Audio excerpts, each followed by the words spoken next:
Nós já conhecíamos o Rio Grande do Sul, inicialmente em Porto Alegre. Estivemos aqui fazendo auditoria na época como profissional do Ministério da Educação e Cultura e posteriormente através das comissões regionais na própria sede da Federação Espírita do Rio Grande do Sul. Também já fizemos palestras em Santa Maria, já há algum tempo, nosso Teltz, né? Enfim, e não há muito tempo também fiz teatro, que eu também participo de um grupo de teatro, na Companhia Teatral Mensageiros, em Pelotas, levando a peça Renúncia. Bem, então dizer da nossa alegria, hoje, a convite do Conselho Regional da 2ª Região, da Federação, do Movimento Espírita organizado dessa região, da Federação. E queremos trazer um abraço inicialmente da Rádio Rio de Janeiro. É claro que lá no Rio de Janeiro, 1400 kHz AM, no Grande Rio. Mas, pela internet, vocês podem sintonizar a nossa emissora em www.radioriodejaneiro.am.br. 24 horas, é uma rádio bem ouvida, no Ibope da região. Nós estamos entre as 4 emissoras do Grande Rio. É Globo, Tupi, Rádio Rio de Janeiro e a outra é CBN. E pela internet, nós temos cerca de 90 mil internautas mês. Nós somos ouvidos praticamente, né, em todo o mundo. Bom, os livros que nós escrevemos, esses 6 são os últimos praticamente. Nós já estamos em 14. O primeiro até foi citado no programa da rádio, né, que nós hoje tivemos, o suicídio e suas consequências. Anterior ao Reencarnação é Possível Provar, que é o tema da nossa palestra, nós escrevemos Morreram e Voltaram para Contar. Porque eu desde garoto, né, 15, 16 anos, espírita, ouvi sempre aquela história. Alguém que morreu já voltou para contar? Isso já não aconteceu com você, Assir? Assir, alguém que morreu já voltou para contar? Então parece que a gente é louco, né? E um belo dia, eu costumo brincar, eu me enfezei e falei, bom, agora eu vou provar que já morreram e voltaram para contar. Muito bem, então, com isso, eu procurei trazer um estudo com relação ao 2º princípio fundamental do Espiritismo. Por que isso? Em A Gênese, Allan Kardec, lá no final de A Gênese, tem um capítulo dos finais do tempo e ele trata exatamente dessa questão.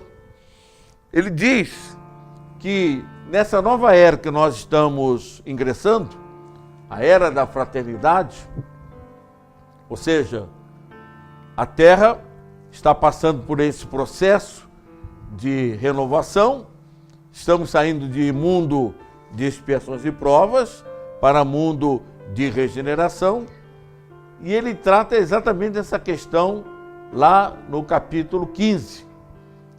E ele fala que nessa era da fraternidade, que a Terra está entrando, etc., que é muito importante que a humanidade possa conhecer os princípios fundamentais do Espiritismo.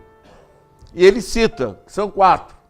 A existência de Deus, a imortalidade da alma, a evolução pela reencarnação e a comunicação com os espíritos. Essa é a base.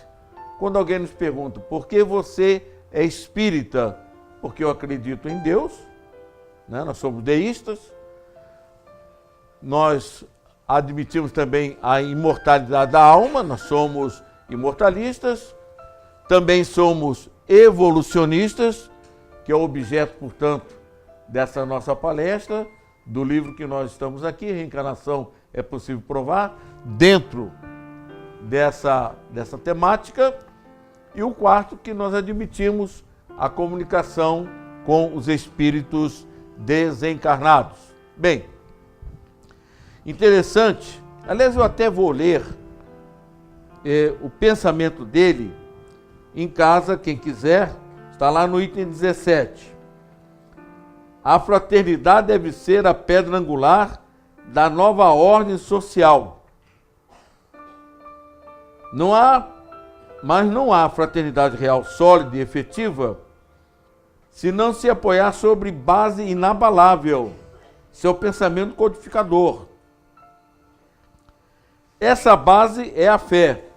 Mas ele fala, não é a fé dogmática, né, que mudam com os tempos, mas a fé nos princípios fundamentais. Seu codificador. Isso aqui é um pensamento, é uma mensagem para o futuro que ele está dando. Mas a fé nos princípios fundamentais que todos podem aceitar. Deus, a alma, o futuro, o progresso individual indefinido, a perpetuidade das relações entre os seres. Ou seja, a existência de Deus, a imortalidade da alma, a evolução do espírito pela reencarnação e a comunicação com os espíritos. Então, eis aí a nossa preocupação de colocar este terceiro princípio fundamental, que é a evolução do espírito pela reencarnação, e provar que a reencarnação é um fato. Agora, o próprio codificador diz que todos poderão aceitar. Interessante que a revista Time, norte-americana, fez uma pesquisa e constatou que 60% dos brasileiros aceitam a reencarnação. Ora, se nós espíritas somos 4 ou 5%, então é evidente que na grande maioria os nossos irmãos católicos aceitam a reencarnação. É o que Kardec está dizendo. E quando alguém pensa assim, quer dizer que então, quando a Terra estiver na condição de mundo, de regeneração, todos serão espíritas? Não. A proposta dele aqui é diferente. Os princípios fundamentais é que serão aceitos, que todos poderão aceitar. Não vão ficar preocupados, igual o erro que a Igreja Católica cometeu, de querer impor, né, a fé, ou crê ou morre, fora da Igreja na salvação. Tanto que o próprio Kardec tem como lema, e nós espíritos como divisa, fora da caridade não há salvação. Por isso que Kardec chama a atenção que esses princípios fundamentais poderão ser aceitos por todos. Então o indivíduo poderá continuar sendo católico, mas aceitar, claro, a existência de Deus já aceita, mas 2 pontos ainda maiores: a evolução pela reencarnação e a comunicação com os espíritos. Então essa é a preocupação de Kardec. Tanto que Leon Denis, aliás, eu já escrevi até um artigo sobre isso, ele diz que o espiritismo não será a religião do futuro, mas o futuro das religiões. É isso. O futuro das religiões está nesses princípios fundamentais. Então, a nossa preocupação é de recolher material e provar a reencarnação, porque se trata de um princípio fundamental, básico para a nossa evolução. Aí vocês vão perguntar, mas por que o título? Reencarnação é possível provar? Porque os parapsicólogos os cientistas têm como norma, ao escreverem livros, estudar fatos sobre a reencarnação, o próprio Ian Stevenson, que escreveu um livro, 20 casos sugestivos de reencarnação. Quer dizer, o fato que ele estuda sugere que se trata de reencarnação. E aí eu também fiquei enfesado, falei, bom, um dia eu vou escrever um livro e provar, através de fatos, que realmente a reencarnação não é uma sugestão, é uma lei. E podemos provar a existência da reencarnação. Então, essa é a finalidade desse livro. Através de fatos, né, e da própria filosofia espírita. Bem, dando início, vamos começar que a reencarnação pode ser provada cientificamente. O próprio Ian Stevenson estudou cerca de 1.200 casos de crianças que tinham recordações de vidas passadas.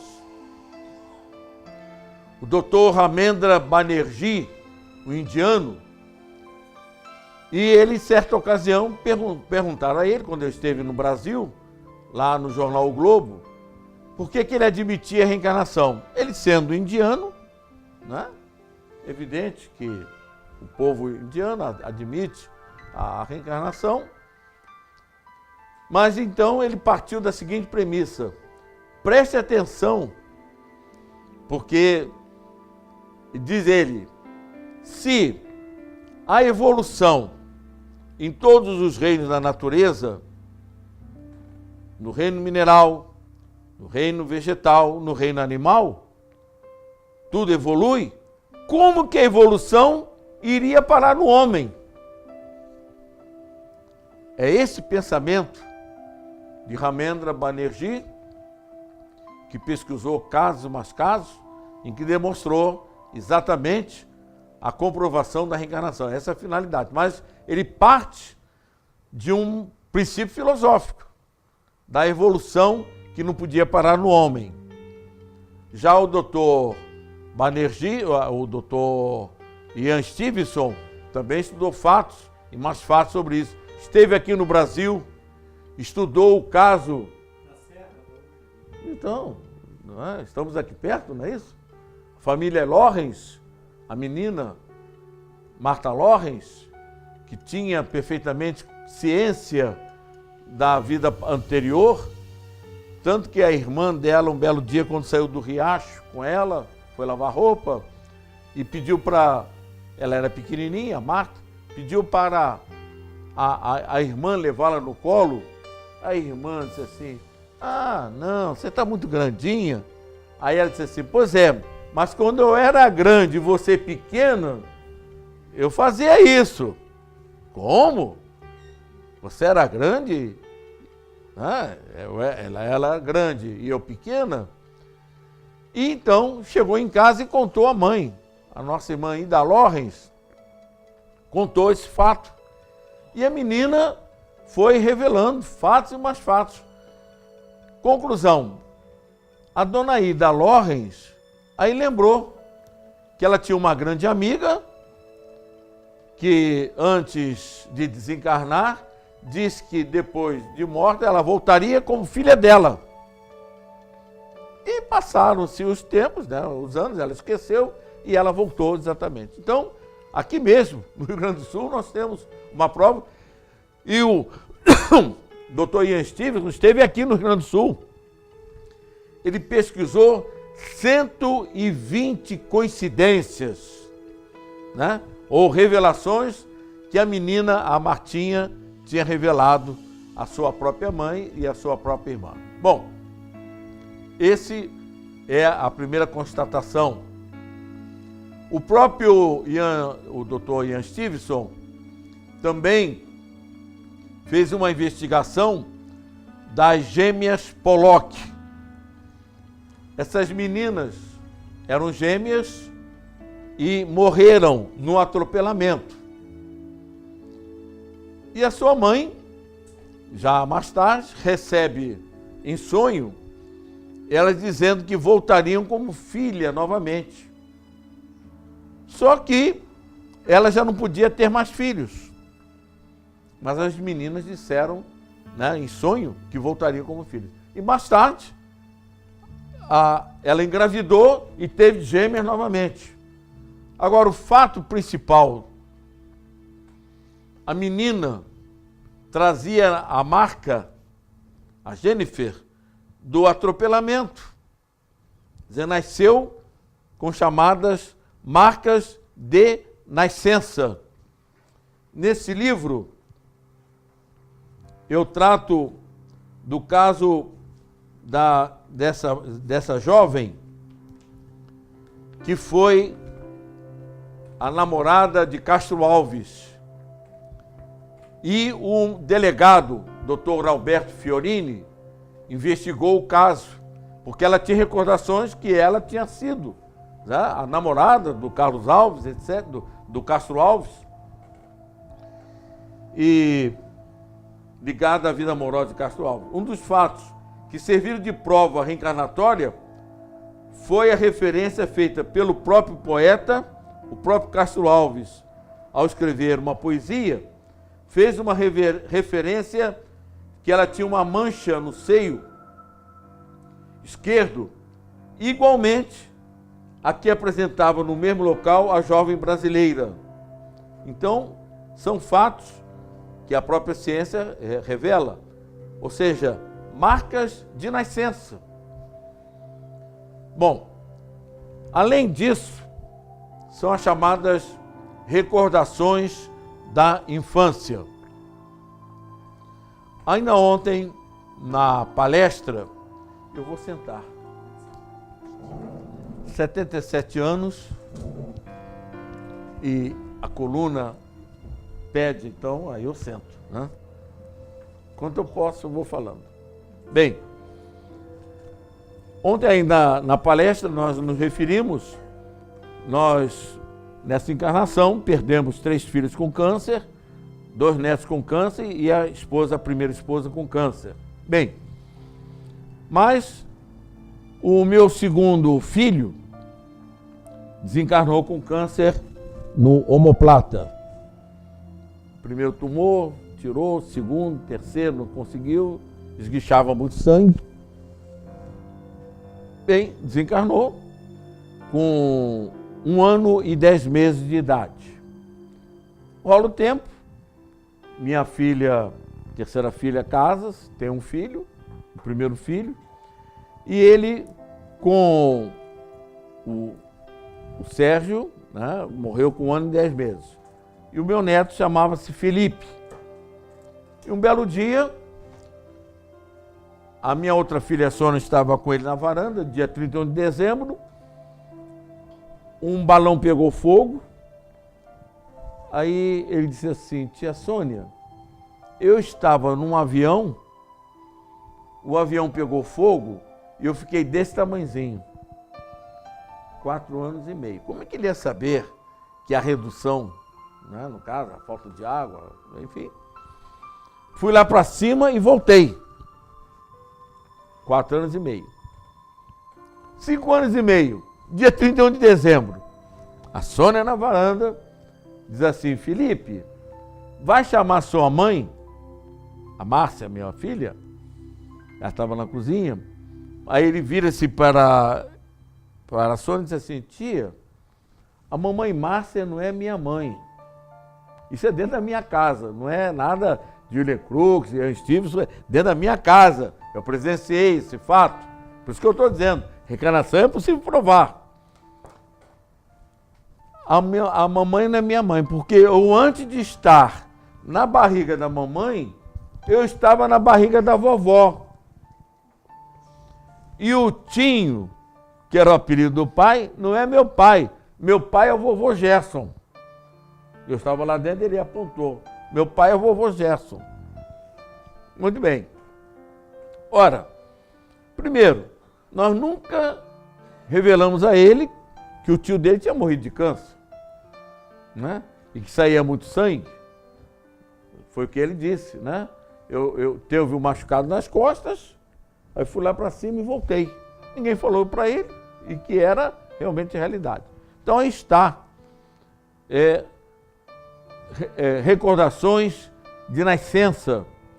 O Jim Tucker, que é um outro também médico que está seguindo os passos do Ian Stevenson nos Estados Unidos, está fazendo um trabalho muito bom também, continuando o trabalho de pesquisa do Ian Stevenson.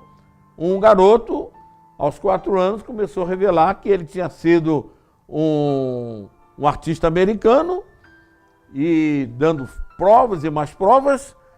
E no jornal Correio Espírita, que eu trouxe um exemplar, eu te dei já, né, o Correio Espírita, e também para o Assir, eu coloquei um artigo sobre isso, em que aparece a foto do artista norte-americano. Então essas provas que estão aqui reunidas, né, nessa obra, ainda hoje no programa, qual é o nome do programa? O programa Voz do Espírito. Alguém ouviu o programa hoje, pela manhã? A Rádio Comunitária São Sebastião do Meio. Hein? Não, rádio a senhora vai sintonizar. Pegar não pega, não. Desculpa. Brincadeira, isso aí é coisa de carioca, tá? Mas a internet pega, né? Bom, o Essir, né? Arci. Eucir, desculpa. Não, você eu sei. Eucir. Lembrou o caso, que aliás está no nosso livro, com a fotografia do jovem, o livro A Volta. O livro não é espírita. Aqui está a capa do livro. Ele foi um piloto da Segunda Guerra Mundial. O nome era James Huston. E eu reencarnar com o mesmo nome, James, só que James Leining. E ele, aos anos de idade, começou a lembrar, começou a chorar, aquela coisa toda, que sentia a perna, muita dor, e dizendo que ele tinha morrido num avião de combate. Ele era militar, morreu num confronto na Segunda Guerra Mundial, na ilha de Iwo Jima, exatamente naquele confronto que, aliás, o americano perdeu muitos militares, muitos soldados, e os japoneses também. Foi uma luta encarniçada nessas ilhas ali perto, inclusive na ilha de Iwo Jima. Bom, e o pai católico. O bom do livro, eu comprei às 9 horas da noite, no shopping. Às 11 comecei a ler o livro. Só fui terminar às 5 da manhã. Porque o livro é escrito por alguém que não acreditava e que começou a combater. Ou seja, ele não admitia a reencarnação, porque isso destruiria todos os dogmas, né, do inferno, etc. Então a reencarnação, eu até escrevi um artigo uma vez, com a reencarnação fechou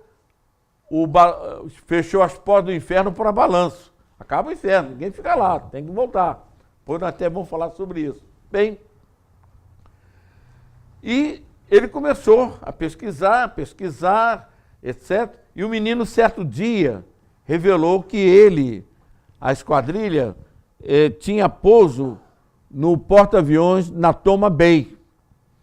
A mãe, uma vez, fez um bolinho de carne, e aí ele disse assim, a última vez que eu comi de bolinho de carne foi no porta-aviões na Toma Bay. Na Toma Bay? E aí o pai ficou doido, né? Não era possível, achando que aquilo, menino, era invenção.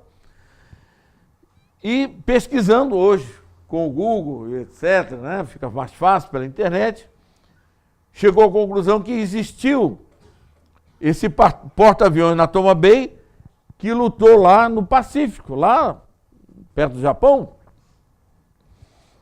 e tomou conhecimento que os veteranos do porta-aviões ainda se reuniam. Bem, ele entrou em contato com esses idosos, né, os veteranos, e num dia tal que eles se reuniam, ele pediu permissão de levar o filho. O garoto já estava com 7 ou 8 anos, mais ou menos.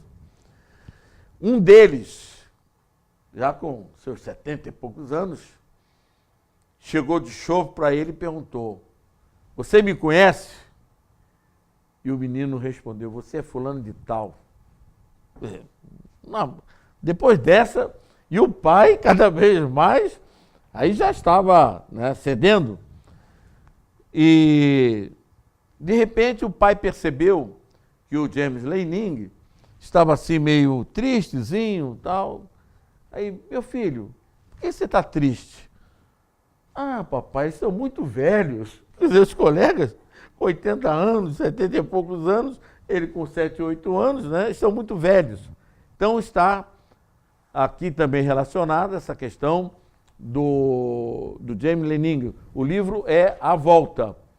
Eu comprei em livraria, né, na Saraiva. Portanto, aí é uma prova de recordações do passado. Não sei se vocês assistiram o filme Minha Vida na Outra Vida. Tem até um DVD. Esse filme eu lancei lá no Rio de Janeiro, no Cine Odeon.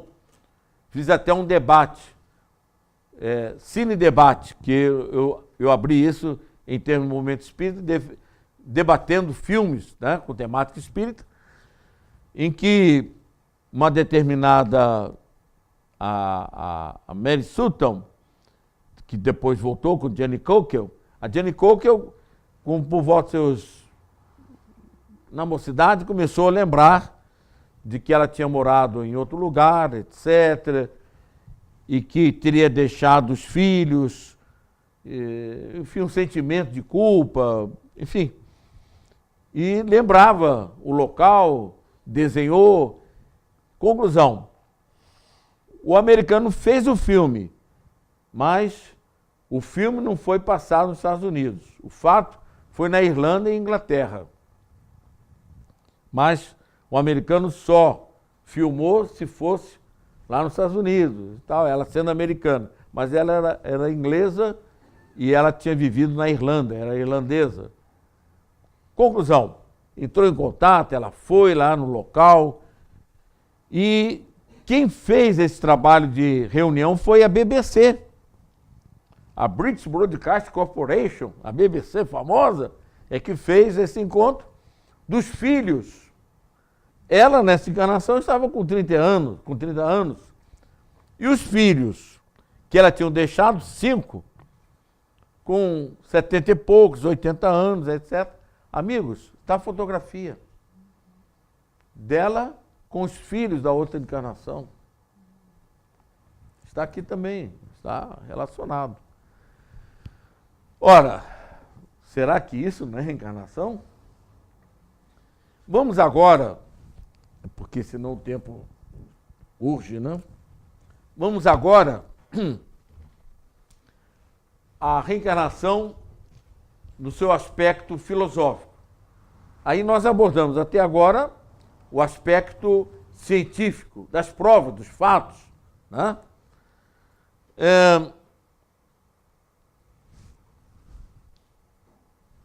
Eu comecei ontem, né, mostrando que Deus, quer dizer, a determinação divina de nos criar.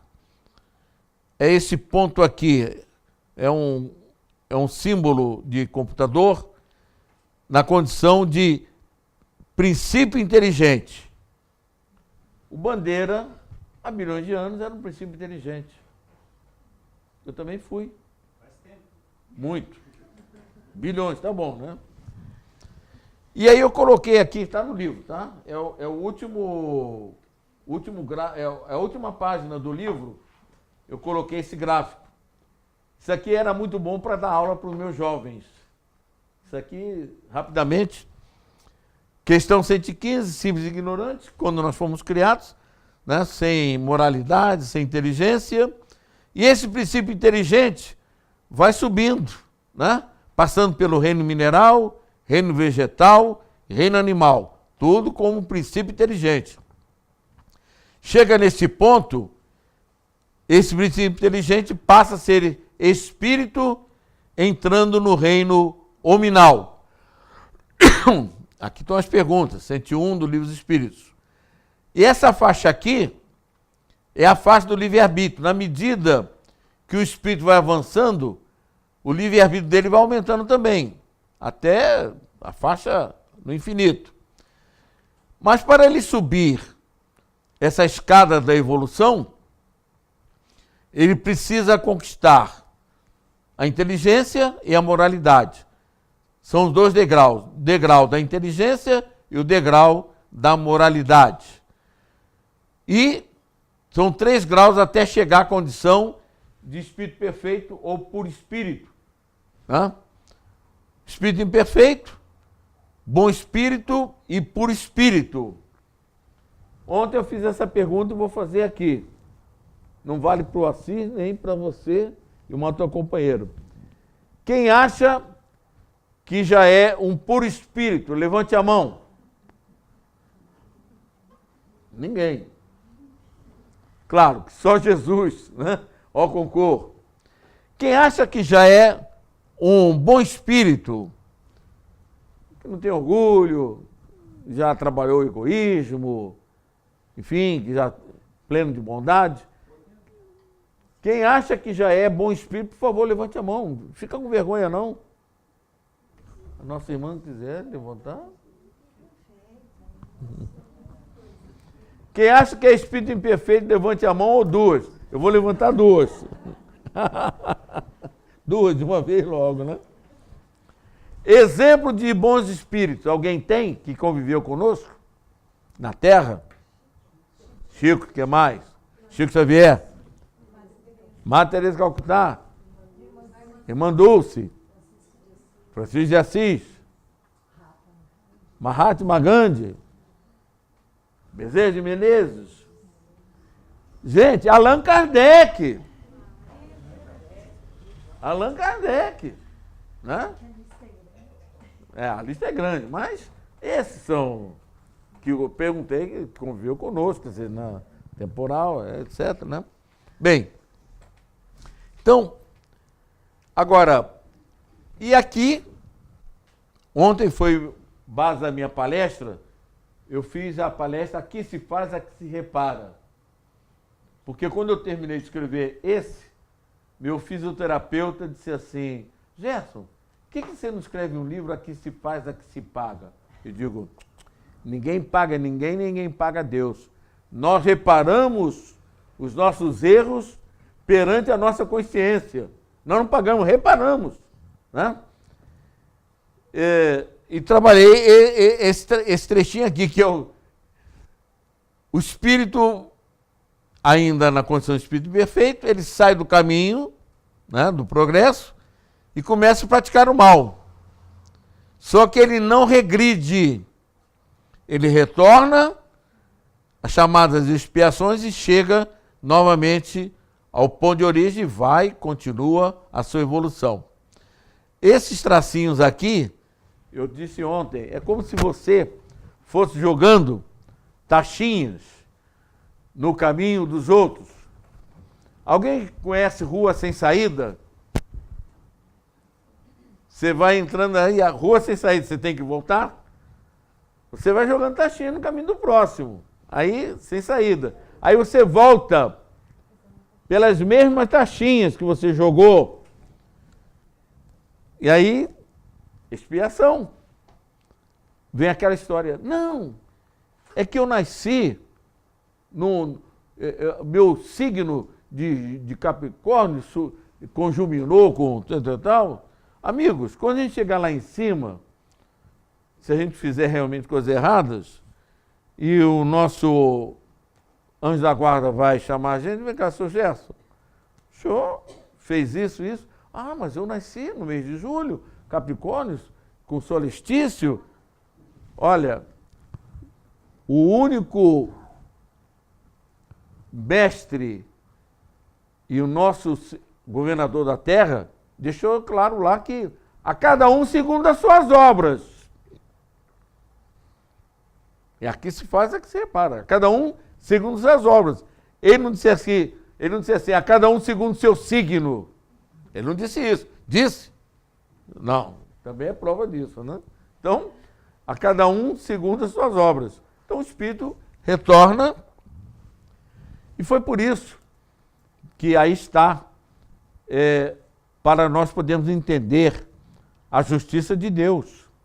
Porque, meus amigos, né, diante das dores, dos sofrimentos, se a gente não entender, se a gente não tiver reencarnação e a lei de ação e reação, fica difícil entender a justiça de Deus.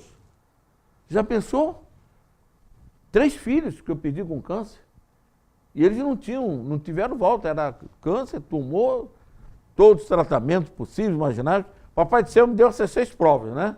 Os 3 filhos, os 2 netos e a mulher. Nunca me faltou recursos financeiros e recursos médicos. Você leva as provas para lá, a gente dá tudo. Agora, se a gente não fosse espírita, eu costumo esclarecer, eu teria ou cometido suicídio, ou teria ficado louco.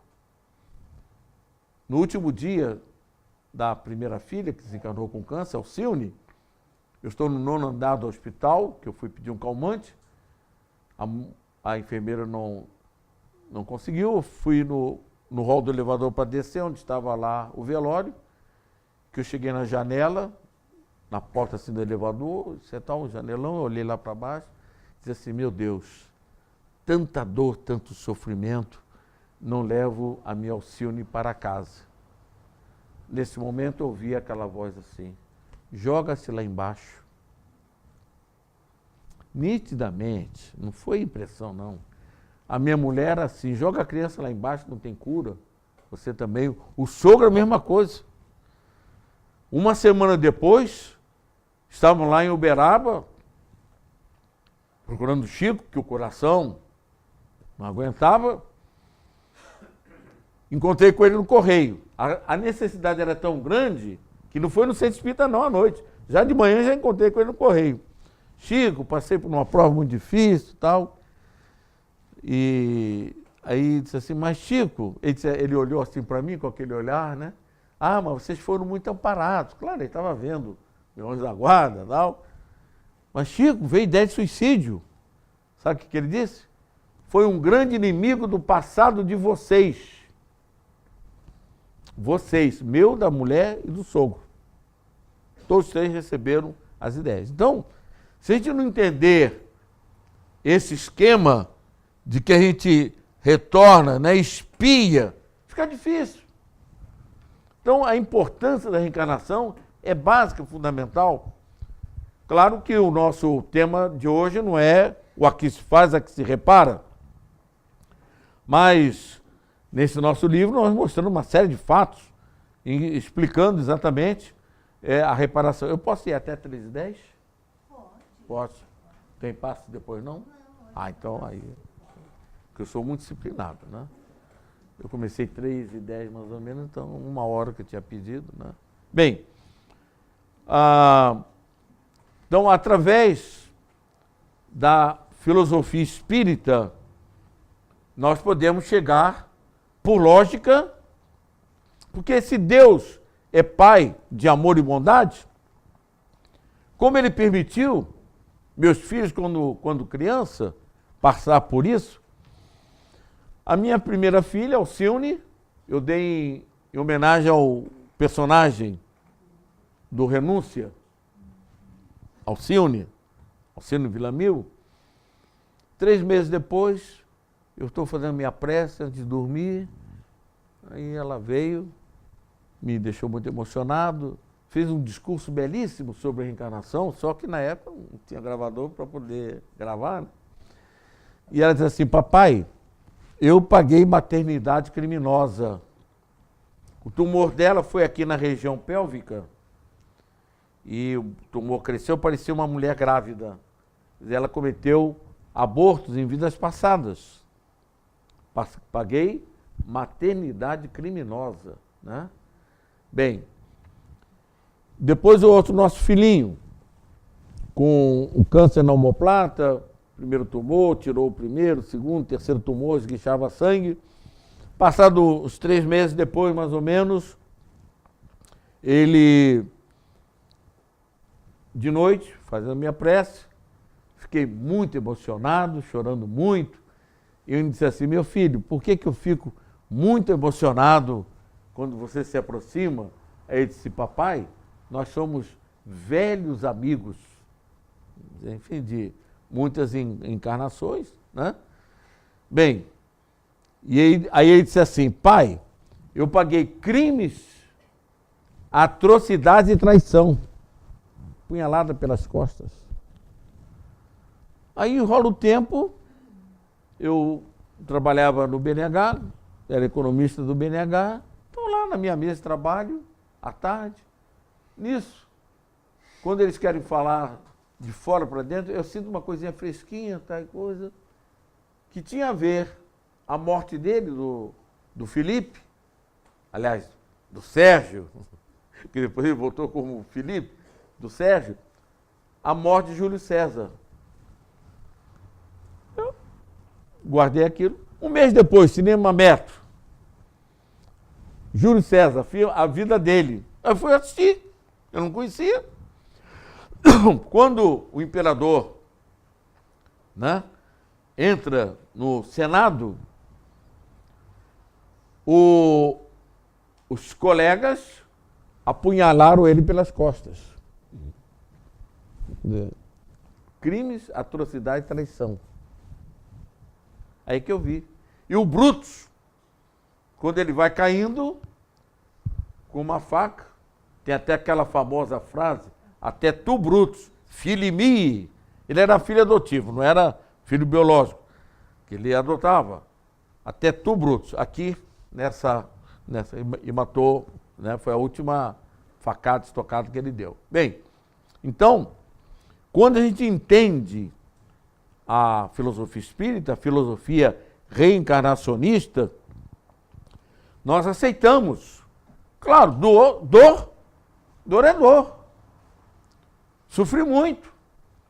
Tanto que, com relação a essas dores, né, a essa dor, etc., eu vim sofrer das coronárias. E, graças a Deus, está até no nosso livro, Materializações de Chico Xavier e outras recordações. Eu fui parar numa reunião de materialização em Caratinga, Minas Gerais, e no dia que eu era como doente, esperando a minha vez de ser atendido pelos espíritos materializados. Aí minha filha, espírito desencarnado, e o meu outro filho, o Serginho, e a minha filha disse assim, papai, nós estamos aqui porque esse coração sofreu muito por nós. Né? Bem, então tive oportunidade de receber esse conforto e até numa das reuniões, depois de vocês estar nesse livro aí, eu tive a felicidade de abraçar o Chico Xavier materializado. Ele ainda era vivo. O corpo dele Uberaba e o espírito dele materializado a 800 quilômetros. E um belo dia ele convidou o nosso grupo a almoçar com ele, lá no Rio de Janeiro, e o Chico está almoçando lá, aquela coisa toda, eu também almoçando. Aí cheguei assim baixinho para ele, Chico, você está sabendo que eu te abracei materializado em Caratinga? Assim baixinho.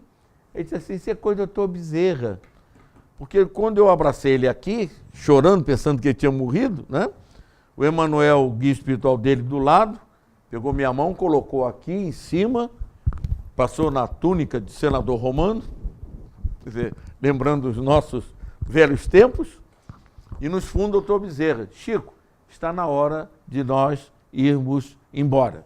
Bem, então, no aspecto filosófico, nós temos que entender, quando a gente entende que a finalidade da vida, né, da nossa encarnação, das reencarnações, até um dia nós chegarmos à condição de puro espírito perfeito, só que depois não precisamos reencarnar. Então já vimos a reencarnação do ponto de vista científico, o aspecto científico da reencarnação, vimos o aspecto filosófico, que não podemos dissociar da evolução. Kardec, nesses princípios fundamentais, que está no item 17 desse último capítulo, que ele fala, né, da evolução do espírito, o aspecto científico. Agora, outra questão é o aspecto bíblico.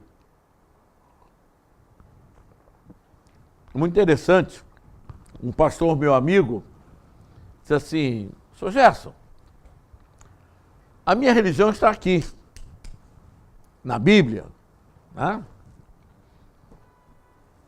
E aí, deixei ele falar, pastor, me empresta a sua Bíblia. Ó, João 14, está aqui, ó. O Cristo promete que enviaria mais tarde o Consolador prometido. A minha religião também está aqui. Aí disse assim, então o Espiritismo é o Consolador, que viria explicar muitas coisas depois e revelar. O que é que vem fazer o Espiritismo? Então, o Espiritismo está na Bíblia também. A primeira revelação, Moisés, a segunda, Jesus, e a terceira, o Consolador prometido pelo Cristo. Bem, nós temos programa de rádio, respondendo aos ouvintes, responde tudo. É só vocês ouvirem, 13h, quartas-feiras, debate na Rio. E é muito comum os nossos irmãos de outras religiões não admitirem que a reencarnação está na Bíblia. Eu gastei no capítulo, lá no final, mais ou menos, né?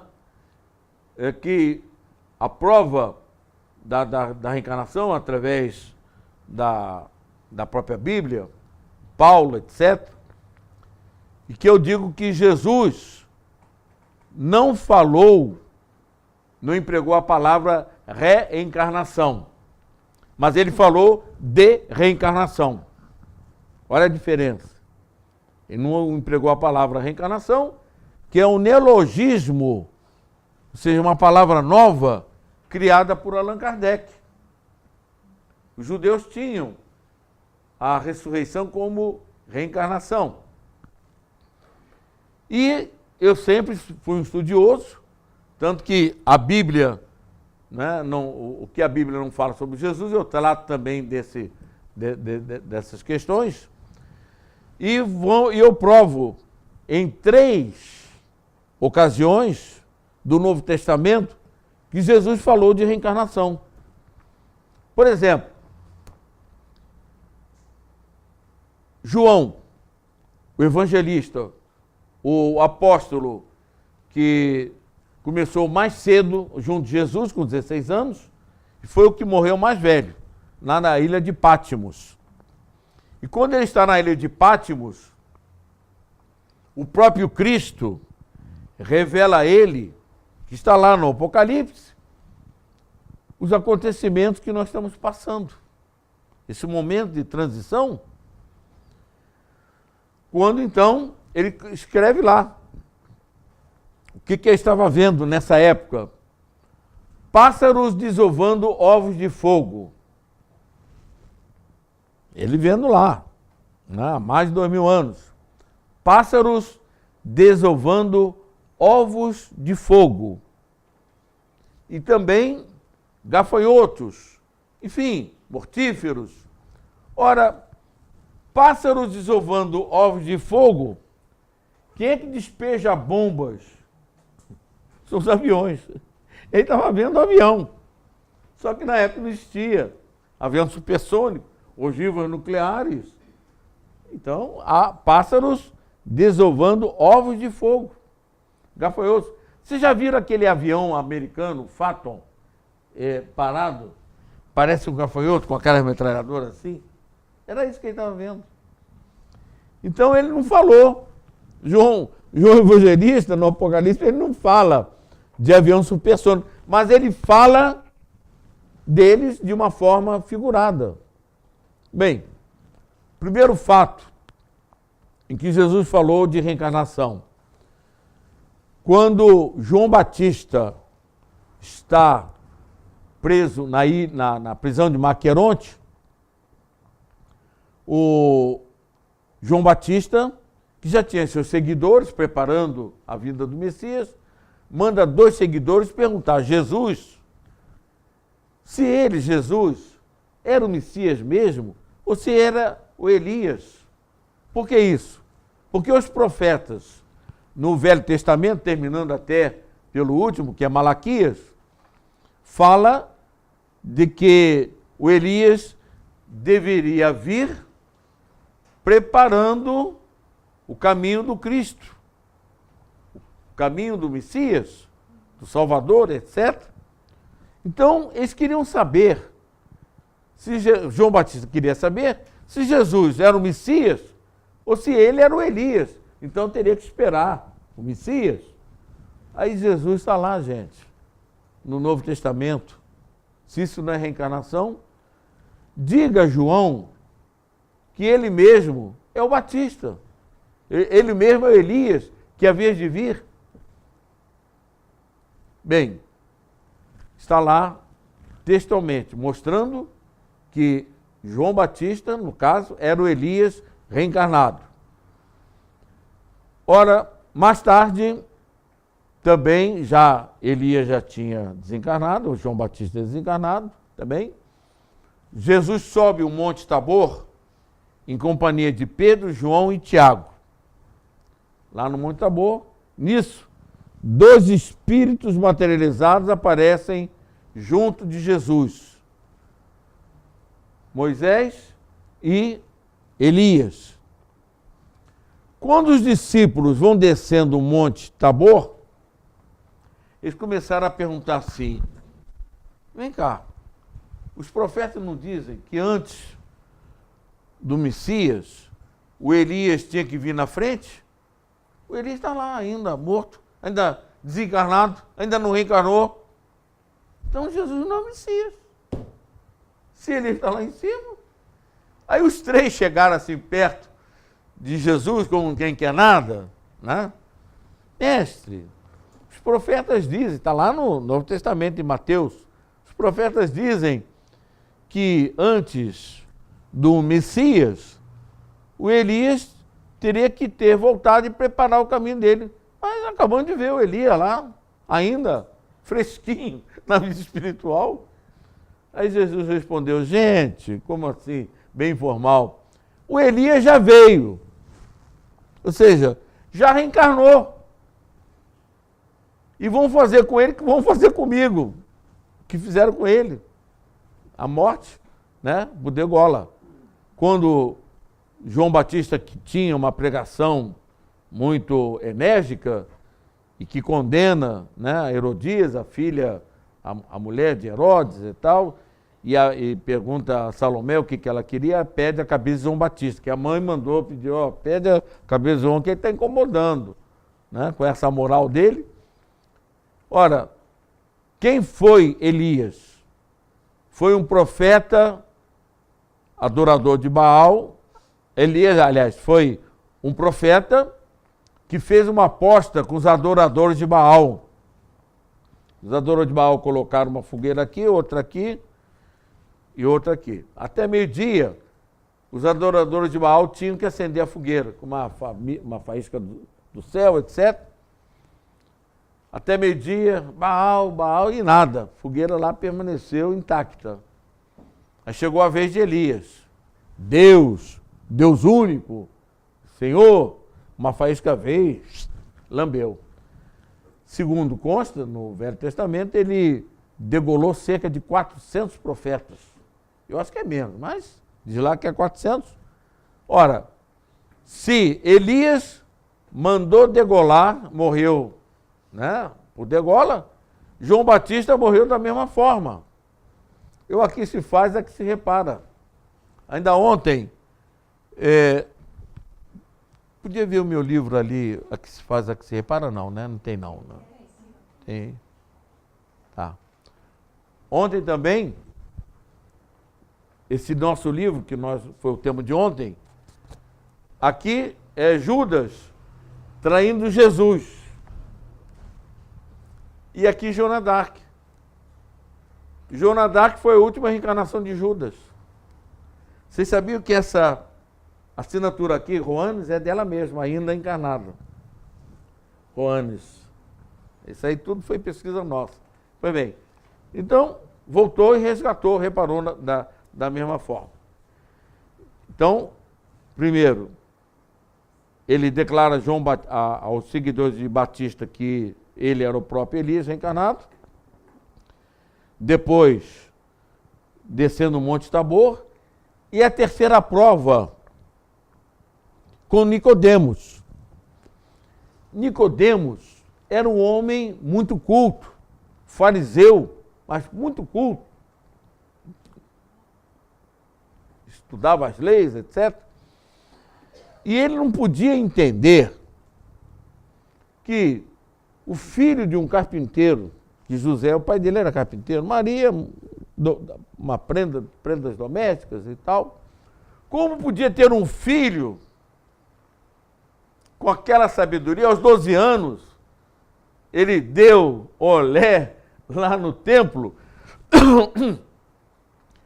Outra coisa, curando, autoridade moral. Ele não podia compreender onde Jesus teria absorvido tanta cultura, tanta sabedoria e tanta evolução espiritual. Aí ele vai procurar Jesus, assim, à tardinha, como quem quer nada. E Nicodemos, então, a pergunta que ele faz: mestre, o que é necessário para alcançar o reino dos céus? Vocês sabem o que Nicodemos estava querendo saber? Como é que se pode chegar à condição de puro espírito? Espírito perfeito como ele era. Era isso. O reino dos céus, o reino de Deus é isso, é a perfeição. Ele queria saber como atingir a perfeição. E aí Jesus, olha, é necessário nascer da água e do espírito. Nascer no corpo, quer dizer, materialmente, e espiritualmente, etc. Olha só a pergunta que ele faz. Ele entendeu. Mas como é que pode um homem velho, desculpe, Bandeira, você voltar a ser criancinha de novo no ventre da sua mãe? Tomar leite. Toma leite.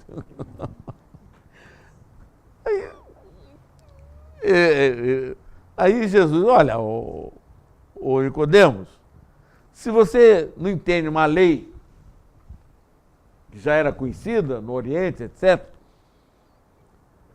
como é que você vai entender as coisas dos céus, a verdade? Ou seja, Jesus teria que explicar tudo isso, que ele teria que voltar, etc., em mundos habitados, etc., até chegar à condição do Espírito. Se você não entende uma coisa simples, uma lei física, né, biológica, como você vai entender as questões espirituais? Né? Quem tenha ouvido de ouvir, que ouça, etc., etc. Então, em 3 vezes, Jesus falou de reencarnação, mas sem empregar a palavra. Muito bem. Então, aí está a nossa fala. Reencarnação é possível provar. Procurei exatamente usar os argumentos científicos, as provas científicas, né? Marcas de nascença, lembranças de vidas passadas, principalmente de criança. Ora, como é que o meu neto ia saber que o tio tinha desencarnado e inventar uma história dessa? Né?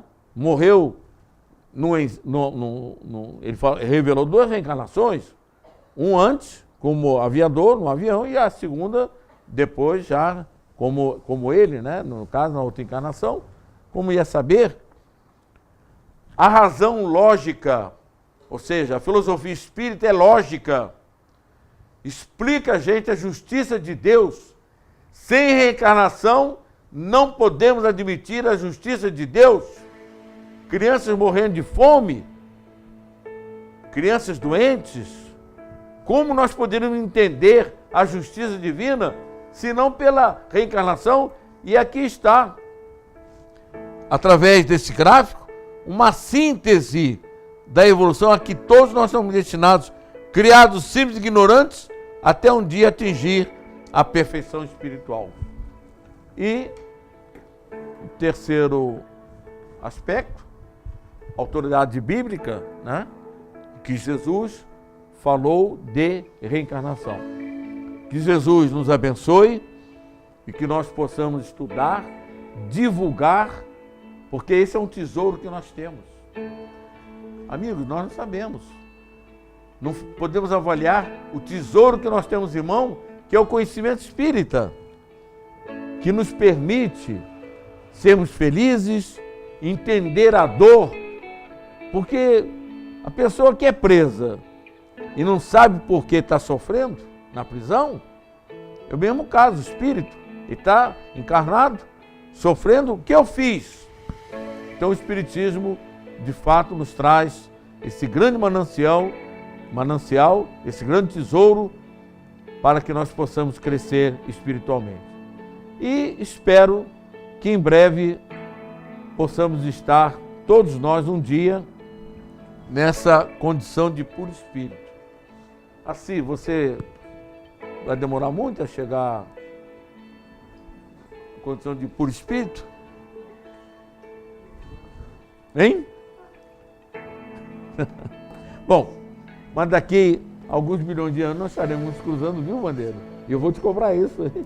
Você falou que eu não via, que eu não iria chegar. Bom, que todos nós possamos criar essa esperança. Doutrina espírita é a doutrina de esperança. Criar essa esperança, trabalhar pelo nosso bem, pela nossa reforma moral, até um dia chegarmos à perfeição espiritual. Que Deus nos abençoe.